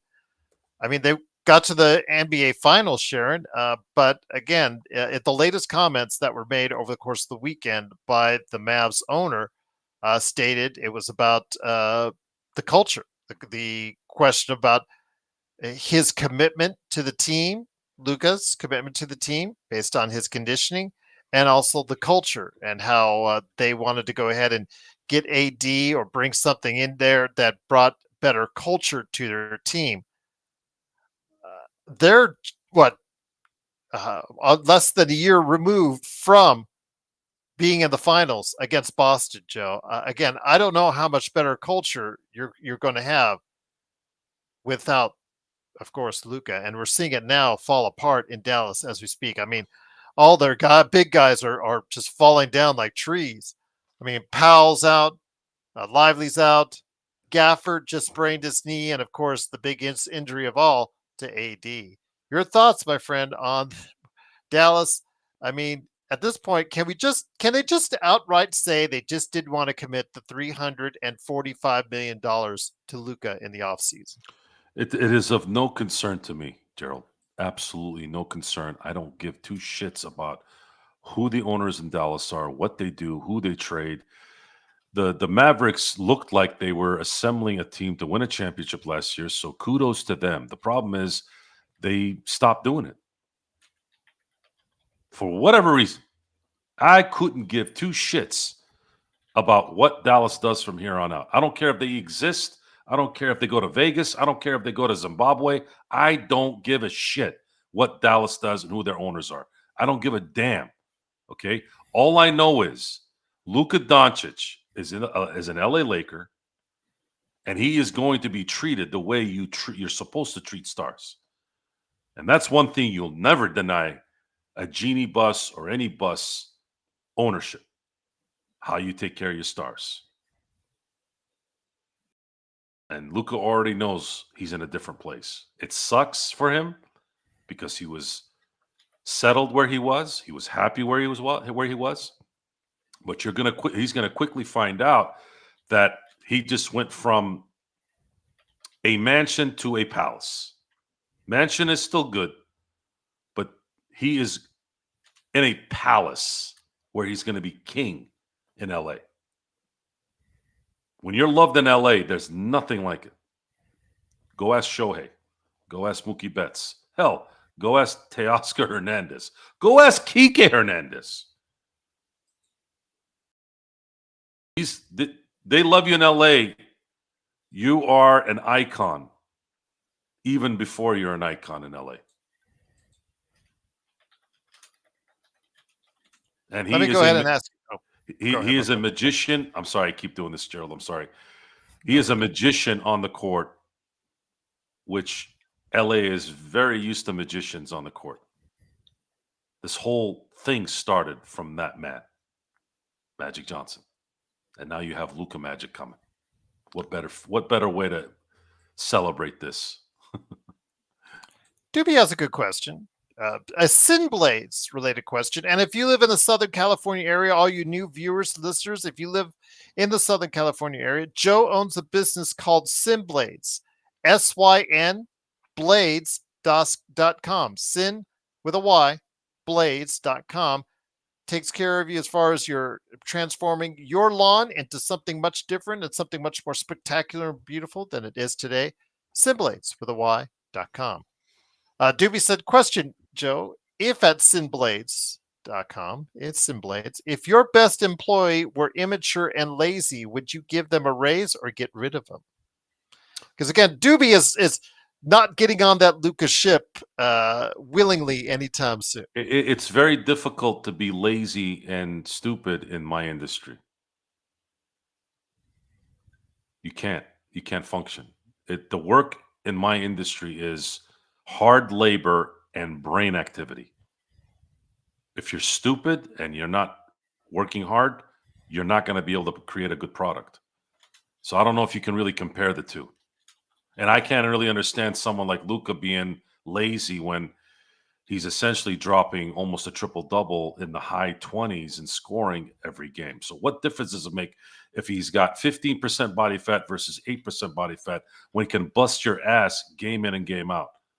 Are you worried about when he turns 33? Why? Why are you worried about that now? He's performing now. Sure, I'd love to have him playing that way at 33, but that's not how it works. So yeah, it's hard to compare the industries. You can't. Okay. Doobie says he's on board with this, by the way. Okay. It doesn't matter. Look, if Doobie has a different opinion on whether this is good or not, that's fine. He has that right. But if you look at the metrics of this, if you want to go technical, you're really going to get your answer from that. Eye test, you'll get your answer from that. I can't explain any other way, honestly, visually, than to watch our reaction. It's in 2 videos, guys. If you want to look at the archives here, Gerald put up almost an 11-minute snippet of that instance, or you can watch the whole show. Folks, I'm not sitting there in shock. I could not talk. I make my living, personal and in business, to think quick. Sean Grice was busting my balls for 30 minutes. And I was sitting there like a fucking idiot, not knowing what to say. That does not happen in my life. I didn't know what to say. I was gone. I was in shock, and it wouldn't go away. I'm sitting there like, and then I'd just be quiet for another 10 minutes. You tell me, what would have created that beyond this? Giannis? Maybe I don't even think Giannis would have done that. Jokic. How about Jokic? Probably, yeah. Jokic, you can say yes. Exchanging Jokic for AD and then Jokic with LeBron, absolutely, yes.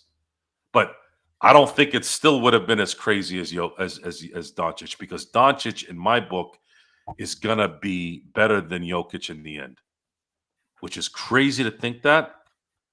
but I really, really, really feel that he's going to be better in the end. Jokic was drafted in 2014, folks. 2014. Jokic won his first championship in 2023. And look what he's done since, 2021? Yeah. Luka's about to come into that area, guys. And not only is he going to do that, he's going to be doing it in an LA Laker uniform where you know that this organization is going to pump this sucker up until it hits, because that's how they do it. And I'm embarrassed that I didn't stay patient enough to wait for something like this. But it's easy to say that now because I would have never imagined anything like this. How can you really go back and say that? You can't. You'd be full of shit. Before we head on out, my friend, before we go ahead and close out thoughts on the Lakers, I wanted to go ahead and touch on something that we didn't talk about much on this show, was the ownership battle in regards to the Minnesota Timberwolves.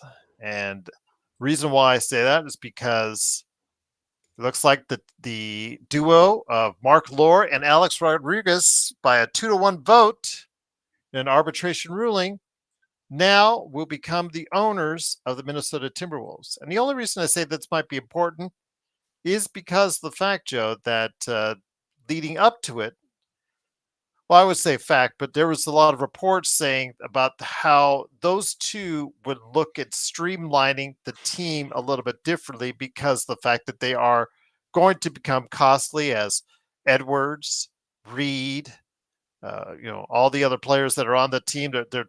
They've got a lot of youth on that team. They would have to go ahead and satisfy monetarily. Of course, Gobert and his fat contract. That team is going to become really pricey in the not too distant future. And they were looking at reports before all this fiasco started into going ahead, if they were to gain control, and streamlining it. Now, they talked about during the trade deadline going after Kevin Durant. That was heavily speculated on, and ESPN reported on that. A number of teams didn't quite work out there. But now, with the new owners in place, seemingly, as that continues, could you see a shift away and some of the more valuable players being moved to other teams, i.e., possibility of one of those big guys being moved to the Lakers? I don't know about that. I do commend the Timberwolves for going after Durant. That could have shifted a few things had they gotten him. If they had kept Naz Reid, if they had kept Anthony Edwards, I don't know if Gobert would probably be in that package. But let's say it wasn't. Let's say they were able to trade Julius Randle, DiVincenzo, maybe Mike Conley, and some draft picks for him. I don't know. That could have been a very interesting team going to the playoffs. I don't know if they would have won it all, but it would be very interesting. And it's good that they tried. Thing is, I don't know if A-Rod and his people are the ones that initiated that in any way. I don't think so. But it's hard. It's hard to be a Minnesota Timberwolves operator. No one wants to go to Minnesota.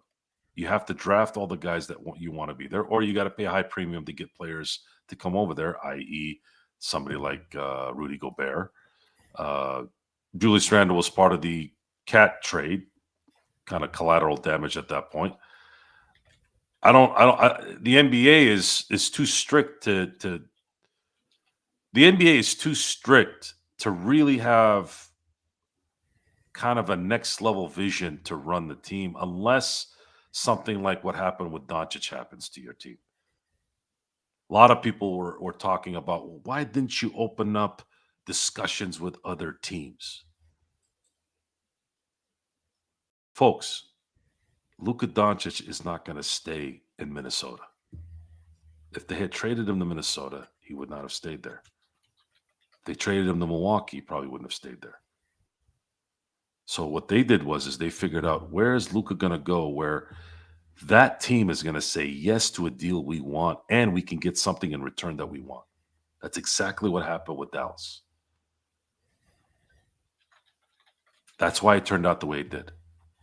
So while you're sitting around thinking that there's some alien conspiracy that entered Adam Silver, and all of a sudden he's like, my league is going down the shitter, let's get Luka to LA. While your dumbass is thinking that, you're not realizing that this is the same league that is about to start a $76 billion TV contract.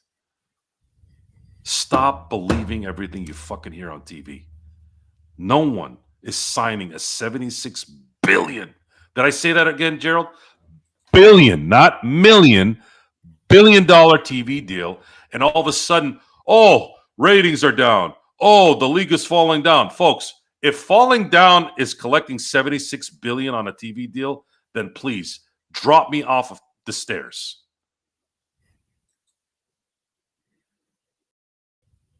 All the bullshit about the Super Bowl. Oh, they want this Taylor Swift ending. They want to do this ending, and the refs this, and the refs that. And then what happened? The Eagles took those refs, and they took the Kansas City Chiefs, and they shoved it up your ass so that you can feel it this time. Stop believing everything you see on the internet. The internet is full of fucking morons, and most of you are part of those morons. Stop listening to trash. Focus on the game. If you got something that makes sense, at least bring some evidence your way. Why do you think they're cheating? Well, because some guy on the internet put some meme on there and now I believe it. Just say that, because that's exactly where you got it from. You're not doing any research. You're not going over there finding out what ref's doing what. You ain't doing shit except putting your finger up your butt and believing what you want to believe.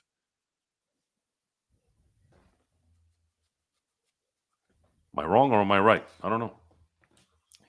Doobie says, you know what my problem is, Joe? He says he feels like Nico and the Mavs were right, and I'm scared we're going to find out what he's with us. Like they knew something that we don't by moving Luka over to here. Like similar to what the Williams trade, where we didn't know everything as far as the problems with Williams. There could be something chronic there. There could be something. Who was the player? There was a player I just heard mentioned the other day. They found an actual cancerous tumor on his kidney because he was traded, and yeah, they had to rescind the trade, but it was because they found a cancerous tumor on his kidney. But fortunately, I believe, if I remember the story, some Bobby Marks, one of his latest videos, that did get taken care of. But they could have found something very serious with Mark Williams. But the thing is here, as what Doobie's saying, is there something serious behind the scenes which caused Nico to do what he did, or the owner to say what he said, and the owner to give the owner to do what Nico did? I'm going to put your mind at ease here, Doobie. Let's say there is something. Let's say Luka has a debilitating alcoholic issue. Just throw it out there. He doesn't, but let's say he does. His contract runs out. He can pick up his last year's contract in 2027.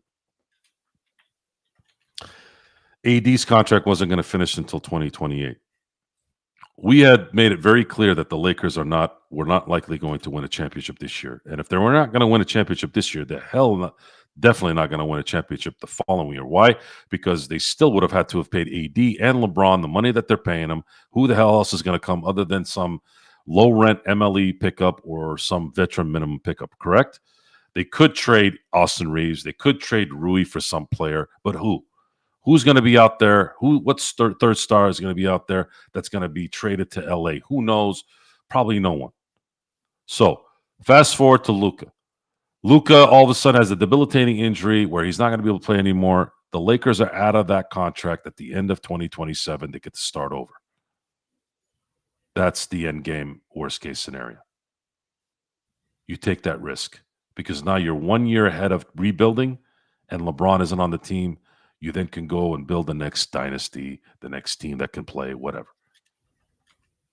So I wouldn't worry too much about it. Now imagine this, Doobie. Imagine this. Imagine if they didn't make the trade. You don't think that AD would have ripped his abdominal in an LA Laker game at the same time? That was likely a lingering issue that finally, because he probably was playing through some kind of abdominal issue. And then what happens when you play, when you're injured, you play and you affect other parts of your body. So when you have a knee problem, the pressure of that knee issue usually goes to the calves, the lower leg area, the ankles, the feet. i.e., Klay Thompson. Klay Thompson tears his ACL. Following year, he tears his Achilles because likely from compensation. So you can't go through your whole life worrying about stuff that might not work out. You make this deal 100 out of 100 times, regardless of the risk. No one makes it in this life the way they want to without risk, guys. That's another thing that you guys want to learn. If you want to play it safe, you want to do the 9 to 5, you want to make your money guaranteed every 2 weeks, fine. But you're going to be submissive to the system at that point. If you want true freedom, you want to be the best, there has to be some risk. Has to be some risk. And you got to be willing to take that risk. You remember in The Last Dance, Gerald? Remember the second year when Jordan broke his leg? Yep. Everyone in management was like, Michael, you cannot risk getting a career-ending injury. But who knew his body better than anyone? But MJ. MJ knew. And he got tired of the loser mentality that these guys had. They wanted to get a better draft pick, all this BS. He said, no, that's not how you build a team. That's not how you build winners. If I can play, I want to play. Stop worrying about what's going on. And that's what this is. You go all in, baby. You go all in. Put the damn thing on double O. Double O on the roulette table. Let's freaking go get it. Because if it hits, you're looking at multiple championships, guys. And you're going to see another jersey in the rafters. And Luka, if he wins, let's say 3 championships, he's going to have a statue outside Staples on top of that. I'm sorry. The crypt. The crypt, yes. No worries. Force of habit. I say it too.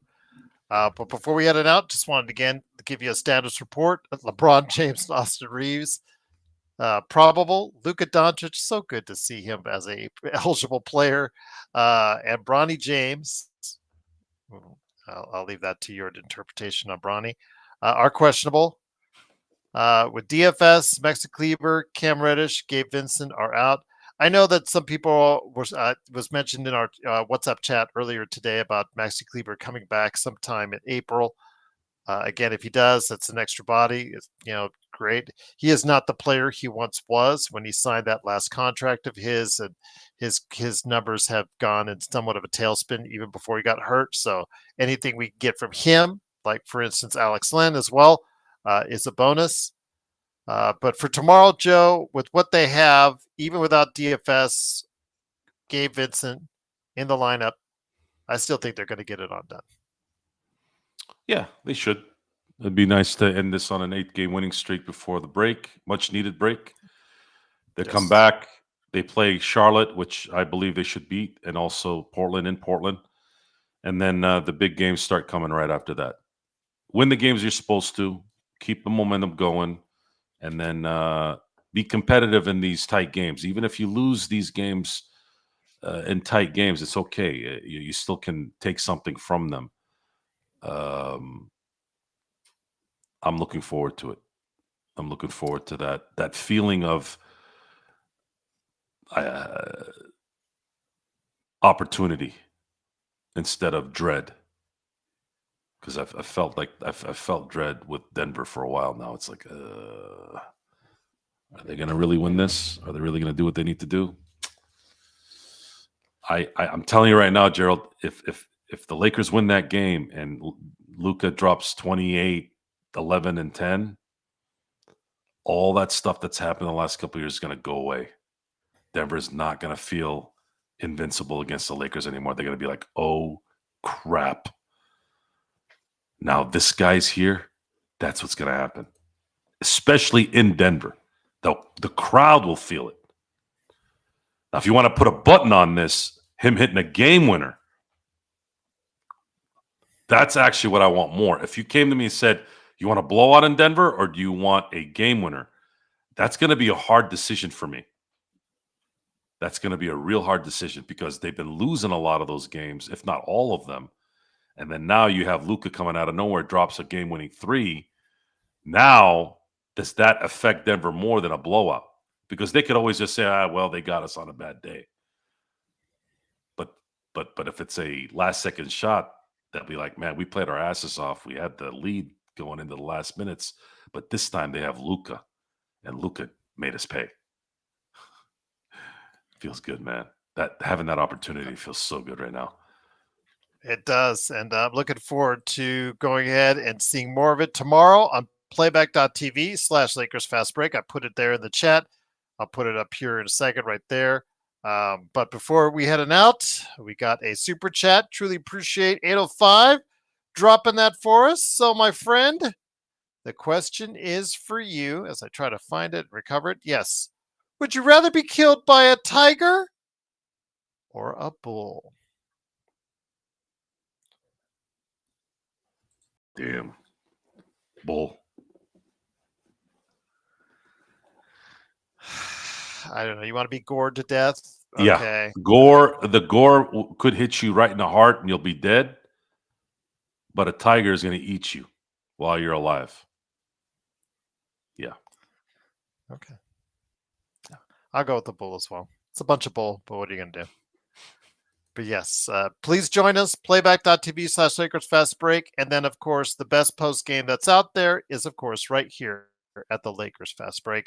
Again, please like and subscribe. If you want to become a member, trying to do some things behind the scenes, of course, over the All-Star break, I will be adding some stuff for members as well. We will have regular shows as well on top of it. We will not go dark over the All-Star break like some of those other Lakers channels. Will be here for you. And hopefully you'll be here for us. But yes, truly appreciate you joining us. Big shout out to our mods, Sports Baby, Xbox, somewhat distracted by the beautiful landscape in Surfer's Paradise down under. Sports Baby, Kurt Affair, truly appreciate the great job that you guys do in modding each and every time out. Truly cannot thank you enough, Sharon, Ali, everybody out there, Jay, Quabina, Doobie, the list goes on and on. Even our new viewers that subscribed tonight, I am so grateful for you subscribing. But Joe, as we head on out, you've already answered the question from 805. Any last thoughts before we head on out? I just want to thank everyone for being here. Combination of just Laker excitement and Luka Doncic mania. Our show has been picking up a lot of an audience, and I'm hoping that those of you who have arrived for the first time here in the last few weeks, I hope we're entertaining you, because the entertainment will continue to get better. The production value is going to get better, and the buttons are going to get better. Buttons on everything we do. I don't know. The rants may not get better because we're all happy still with the Luka. Well, the rants will be guided towards the enemy versus within. Or the refs. How about that? There you go. I try to stay away from the ref thing as much as I can, just because everyone always whines about the refs when they're losers. I have, unfortunately, the only issue I had with the refs is more of an NBA issue than a ref issue. Is these freaking reviews need to get done quicker. Let's go take a look at the replay, Joe. Yeah, just get this thing. Adam Silver, you're sitting there talking about 10-minute quarters. How about you make a 10-second goddamn review? How about that? Baseball does this, by the way, folks. They only challenge plays when it's absolutely obvious that it needs to be challenged. If it's not challengeable, get it done quick. They need to figure that out if you want to get things done quicker. That's it. Yep, absolutely. The words, though, to piss off Joe during the game. Let's go take a look at the replay. Yeah. Yes. Wasting my time is not just a sports issue. It's a life issue. Wasting my time is the number one pet peeve in my life. I will sit there and I will teach you how to do a job one day, a week, a month, if you're honest and ready to do it. You waste 5 seconds of my time and I'm not going to like you very much. Well, that's a good question by Kurt before we head on out. Brandon Ingram signed a 3-year extension today for $120 million. The reason why it's only 3 years because he'll be around 30 years old when he's eligible for another contract Is he worth it? And I said definitively, without hesitating, no. No, but they have no choice in Toronto, guys. Much like Minnesota, much like New Orleans, much like now Dallas is looking. The only way people are going to go to Dallas is if they or Minnesota or Toronto is if somebody trades players to them or they get somebody in the draft. That's just how it plays out. And we will see how it plays out for the Lakers tomorrow against Utah. And then, of course, we'll go into the All-Star break. But again, we will have plenty of content over the coming days, including our disdain for the All-Star format.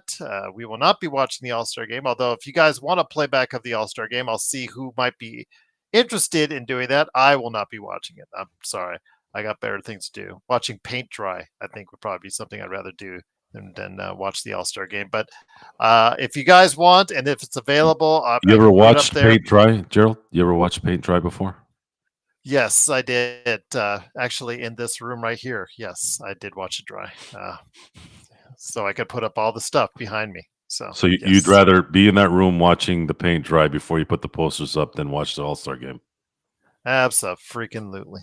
Yep. Hey, cannot stand the All-Star game. They've already gone to 200. There's really nothing else left. They don't try hard. They don't even like this new format. They've already been pissing on it. KD already pissed on it the day that it was announced. So yeah.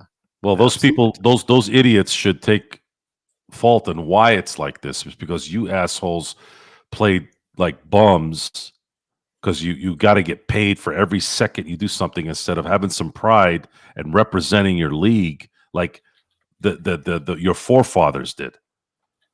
Kobe Bryant, Michael Jordan, Karl Malone, all these guys, when they played in the All-Star game, they took pride in this and played to win. So if you had just done that, we wouldn't have to worry about this bullshit. So look in the mirror, Kevin Durant. This is your problem. You and your players. I'm telling you guys right now, it's a miss for me. This whole All-Star weekend, Joe, there's a ton of stuff for pop culture. As you know, I host the Pop Culture Cosmos, which covers the latest news and trends twice a week, wherever you get your podcasts, the Pop Culture Cosmos, where I gotta go ahead and see if I can catch at some point in time soon. Of course, you know what's coming up with Captain America. The ending of Cobra Kai. Gotta watch that. That's gonna be crazy. Severance. Possibly one of the best episodes of Severance, one of the best shows on television. Just got better on the last episode. What's coming up next? Got to catch that. There was so much going on. The Daytona 500. I'm a big fan of that. So yeah, there's a lot of stuff going on. I won't have time to watch all that All-Star, the celebrity stuff, the dunk. Okay, how many more variations of a dunk have we already seen? I mean, Blake Griffin jumping over cars, the windups, Mac McClung has won the slam dunk championship twice, I believe, correct? Just twice? Yeah. Need I say more? And I'll just leave it at that. But yeah, it's for me, I find these are the times I find better uses of my time. But we will be here for a nightly update to talk about Lakers stuff, to talk about the All-Star game if you want to, because I'll catch some highlights and stuff like that. We'll get you up to speed on that. And again, if you guys really want a playback of it, and if playback does have it eligible, I'll see in the chat or WhatsApp chat if anybody wants to host it, and I'll set it up. So we'll go ahead and do it. Yeah. Jay says All-Star Saturday night is my night. It's usually a waste of time too these days. I get it. They're not serious, Jay. They're not serious. It's not like the old days. I mean, Joe and I, in our younger years, we used to see what happens when they took it as a challenge. But in these days, with all the money that's on the line, as far as if they get hurt, it just so many other different variables and reasons, they just don't take it seriously. And I won't take it seriously either. So that's it. Yeah, JSJ again, Cobra Kai final episodes this weekend. So. Yeah, got priorities, man. I got priorities. Good deal. But yes, we will be here throughout the weekend. Should we take a day off somewhere in the mix, or just keep it flowing? You decide. All right, we'll see. We'll see. We'll go ahead and shout it out and try to keep you guys entertained, because I know the All-Star break probably won't do it for you. So we'll be here to do it for you. Again, it's Gerald Glassford along with Joe Soro. We are here as far as the Lakers Fast Break. Tune into us, Xbox, Magic Man, John Costa, the whole crew. Looking forward to hearing your thoughts tomorrow night as the Lakers headed to Salt Lake City to finish off this part of the season against the Utah Jazz. Can they do it? Can they finish on such a high note before heading to the All-Star break? We will find out with the best show that's out there, the best simulcast that's out there, and the best post game that's out there right here at the Lakers Fast Break Podcast.